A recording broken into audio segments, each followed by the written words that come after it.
Am I the butthole for leaving my 9-year-old half-brother home alone? Hi. So, I, 19 female, live with my dad, stepmom, and my half-brother, 9 male. For weeks it was planned that this past Friday night my dad and stepmom were going to her parents' 40th wedding anniversary at some fancy-ass restaurant.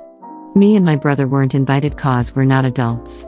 Since I didn't get an invitation and didn't want to be stuck at home with just my brother, I decided to make plans myself, and me and my BF were to go on a date. My dad and stepmom wanted me to babysit my brother, but like they've never paid me for babysitting him ever, and he's pretty hyperactive, so no thanks. After complaining for a bit, they hired a babysitter for him. So Friday comes around and I'm doing my hair and makeup and all that, getting ready for the date. My dad and stepmom had already left for the dinner. While I was getting ready, I get a call from my stepmom in the car on the way to the restaurant saying that the babysitter canceled and that I'd have to stay home and watch him. I told her I was sorry, but I had plans I didn't want to cancel. She said it was too late to call anyone and I had to stay.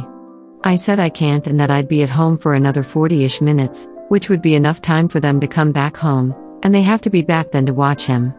She just hung up. Well, I finished getting ready and even waited another 15 minutes and they weren't back yet. I texted them I was leaving and left my brother home alone. We live in a nice neighborhood and I'm pretty sure I stayed home alone when I was 10, so I was sure it'd be fine, especially since they didn't bother to come back home. Anyways, long story short, when I came back home they were already home and my stepmom was pissed that I left my brother home alone. She called me irresponsible and said I didn't care about family, etc. She also told me I'd have to pay for this vase my brother broke.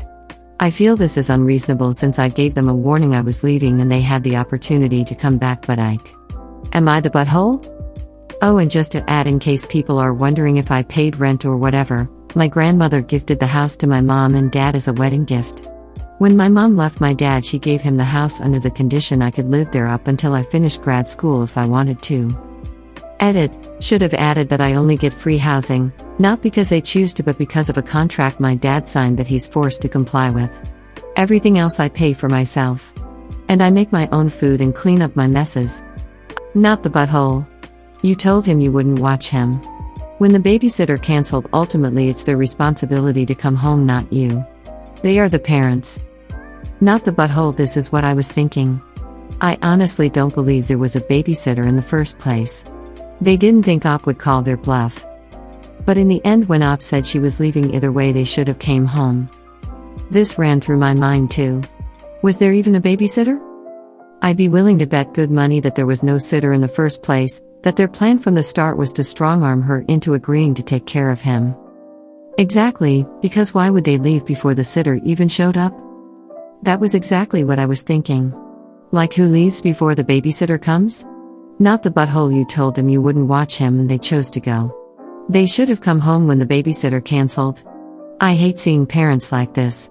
I'm sorry you had to go through this, Op. My advice, not that you asked, would be to plan to move out ASAP. Good luck. Going to go against the grain, you didn't technically leave the 9-year-old at home, they did. They took a bad bet and it failed. They should have come home instead of trying to strong-arm you into it. You gave them several warnings and waited and waited and waited. Oh, and they never hired that babysitter. You were lied to. Not the butthole, but you do suck a little bit, but you were in between a rock and a hard place, you just didn't make the best call. Problem is though, that if in the end Op would have stayed home, parents would know they could pull this trick again. It's a messed up situation where you don't want anything to happen to your brother, but leaving does set the tone. I would say everyone should here. He's a 9-year-old child and he shouldn't be left alone. But anyone else think that there was no babysitter to begin with and the stepmom planned this to try and get them to stay at home and babysit? There was very obviously no babysitter. If there were, the parents would have been there to meet this brand new babysitter, show them around, introduce them to the kid, etc. No way they would have just had some rando show up at the house and be all, okay kid I've never met before. I'm taking care of you now. Not the butthole for sure. These people here saying you're wrong clearly seem to think that you are somehow responsible for your parent's child. Or that you're obligated to be his babysitter or some other whack thought. It is your parents' responsibility to take care of your brother, not yours. And you are not obligated to take over a babysitting responsibility when theirs falls through. It is on them to figure out a solution, or not go out, or trust their 9-year-old will be okay on his own. Last time I checked, you aren't your brother's parent. Parents that pull this crap are the ones in the wrong. Parents can ask their adult children to babysit. But attempting to force you makes them the assholes here. Not the butthole. It's not her responsibility, but it's really effing low to risk your little brother hurting himself somehow because it's not my responsibility. Everyone shit here, honestly. Except for the little brother. Yeah, though the funny thing is, if this was sibling just dropping nibblings on someone in the same way, we'd be seeing a ton of should've called cops and stayed long enough to report the abandonment. Everyone is shit here. At the point in which the babysitter cancelled, your dad and stepmom should have come home to take responsibility for their child. 110%. They are the biggest buttholes in this scenario. However, you left a 9-year-old child on their own, which is really shitty on your part, too. Especially given you're 19. You're an adult, not a child, and you should know better than to leave a 9-year-old on their own. There is no excuse for that. It is your poor brother I feel sorry for. I'm wondering if there was an actual babysitter hired and what op is going to be the babysitter after she moves out, which I can guarantee the stepmother will do this. Am I the butthole for causing my mother-in-law to take away some of my sister-in-law books? We're visiting my in-laws and my sister-in-law was telling me about all of the books she's recently read and bought, as we both like reading. I've read some of these books and I wasn't sure if she should be reading them, as she's 16 and some of them are pretty explicit and don't exactly have the healthiest romances. I told my husband about the books and he told his parents. My mother-in-law ended up asking me to point out which ones I knew were too mature for her, and she confiscated them. My sister-in-law is mad at me as she isn't going to get the books back, as my mother-in-law is planning to donate them and she's no longer allowed to buy whatever books she wants. Am I the butthole? You're the butthole, but in a rather sad way. You could've used your fear of her developing an unhealthy image of romance as an opportunity to talk to her about that exact issue. If you wanted her to be safe, you should have used your relationship with her in order to educate her on why these books might portray an unhealthy image and advise her to read with caution. You won't be able to control what she consumes ever, not with the internet and social media present, but you threw away the opportunity to be her guide. Now you've taken away not only her books, but managed to teach her that she can't trust you instead. Edit. Thank you, kind people, for all the awards. This is the best answer here. This could have been a teaching moment.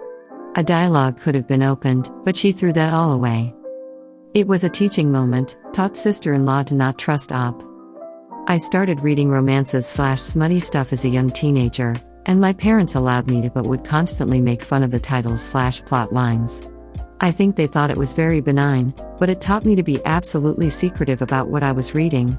15 years later, my partner will try to, in total good faith, ask about the books I'm reading, and I am absolutely unable to talk about them. Even though I know I am an adult and logically can read whatever I want, I have this total shame about the genre I read. Oh Lord. You're the butthole. She is 16 and reads. Y'all should jump with joy for that fact alone. And let me reiterate, she is 16. She most likely has access to the internet, and excuse me for being blunt, if she wants to read, or write, smut fiction or watch porn, she most certainly has her ways to do exactly that. Not to mention she already did read the books in question. While rereading books is a thing, most people don't do it that often. You know, you could have talked with her about the stuff she read, and find out what she thinks about it at all. Have a healthy discussion. Might have turned out that she has very reasonable thoughts, you know. In school, she might be reading Pride and Prejudice, or To Kill a Mockingbird. Speaking of not having the healthiest romances, you're right. And despite all of this, she still enjoys reading. Let the kid read, and give the books back. Or replace them. You need to apologize. What the fudge is wrong with y'all?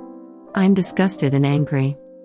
The 16 years old can't read a romance novel, only false rape accusations, led by racism, in the 1900s.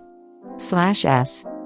It's kind of funny, when I was in school we had to read a book about a woman and her depressing life. She got multiple eating disorders, nearly got raped by a truck driver, and so on. You're the butthole? Overstep much? I was reading freaking V.C. Andrews at 13 and I turned out okay, depending on who you ask. I read the entirety of what Anne Rice had published at 12. Including the claiming of Sleeping Beauty. They're just books. Op is a massive you're the butthole? You're the butthole? Censorship's a bitch, and you now taught a 16-year-old to never show her hobbies or interests to anyone for the rest of her life. Unless she's 10 trying to read Mein Kampf, whatever a growing teen reads is fine. Fiction doesn't equal reality. You're daft if you believe that.